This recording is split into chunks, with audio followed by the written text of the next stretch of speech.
بھی لوگ ہیں برائے کرم محفل میں آ جائیں. آپ جس معتبر اور معزز نعت خواں کو سننے کے لیے مشتاق ہیں وہ رونق اسٹیج ہے اور بلا تاخیر یہ تنہا ذکر مصطفیٰ ہے جس کے بارے میں تمام نعت خوانوں کے سردار حضرت حسان ابن ثابت انہوں نے عربی میں شعر ارشاد فرمایا کہتے ہیں ما ان مدحت محمدا بمقالتی ولیکن مدحت مقالتی بمحمد صلی اللہ علیہ وسلم. حضرت حسان ابن ثابت کہتے ہیں اور قیامت تک آنے والے حضور کے غلاموں کو یہ پیغام دیتے ہیں کہ اے رسول کے غلاموں درود پڑھ کے سلام بھیج کے حضور کی نعت کی محفلیں پڑھ کے محفلیں سجا کے یہ جتنا تم ذکر کرتے ہو یہ تمہارے ذکر سے حضور کا رتبہ بلند نہیں ہوتا بلکہ سرکار کی ذات تو اتنی بلند ہے کہ دنیا میں جو حضور کا نام لیتا ہے اللہ اسی کو بلند کر دیتا ہے. تو یہ حضور کے ذکر کی رفعت ہے. اللہ تعالیٰ نے ہمارے مقدر میں یہ سعادت لکھی ہے کہ جب تک محفل میں شریک رہیں اس یقین کے ساتھ شریک رہیں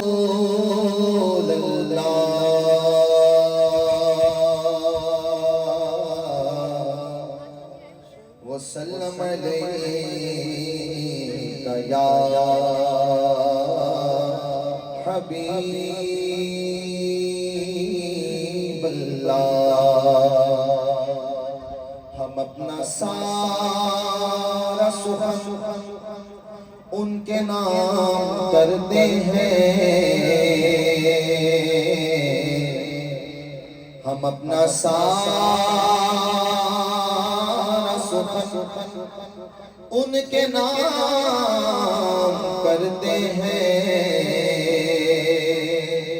وہ جن کو دیکھ کے پتھر سلام کرتے ہیں. وہ جن کو دیکھ کے پتھر سلام کرتے ہیں. نعت محبوب دار سند ہو گئی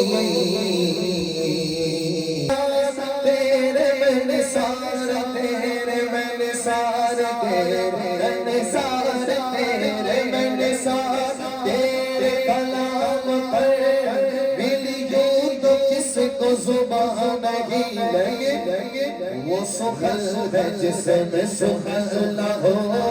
وہ سخن ہے جس میں سخن نہ ہو. وہ سخن ہے جس میں سخن نہ ہو. وہ بیان ہے جس کا بیان نہیں. صلو علیہ وآلہ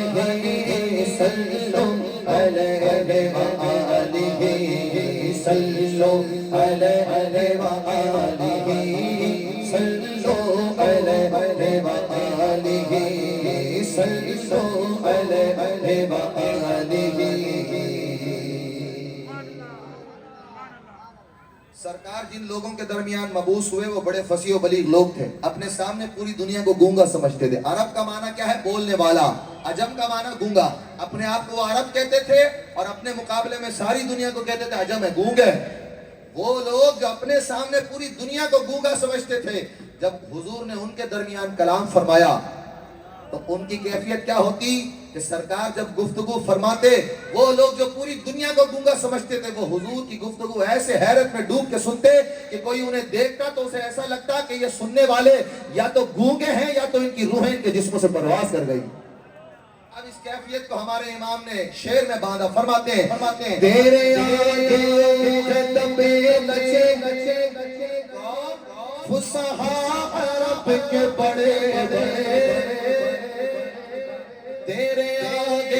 ایک سنی نے وہابی کا گریبان پکڑ لیا، پوچھ لیا تو ڈائریکٹ لینے کا دعویٰ کرتا ہمیں بھی تو وہ ایڈریس بتا جہاں اللہ تجھے ڈائریکٹ دے رہا. تو وہ کیا کہتا ہے؟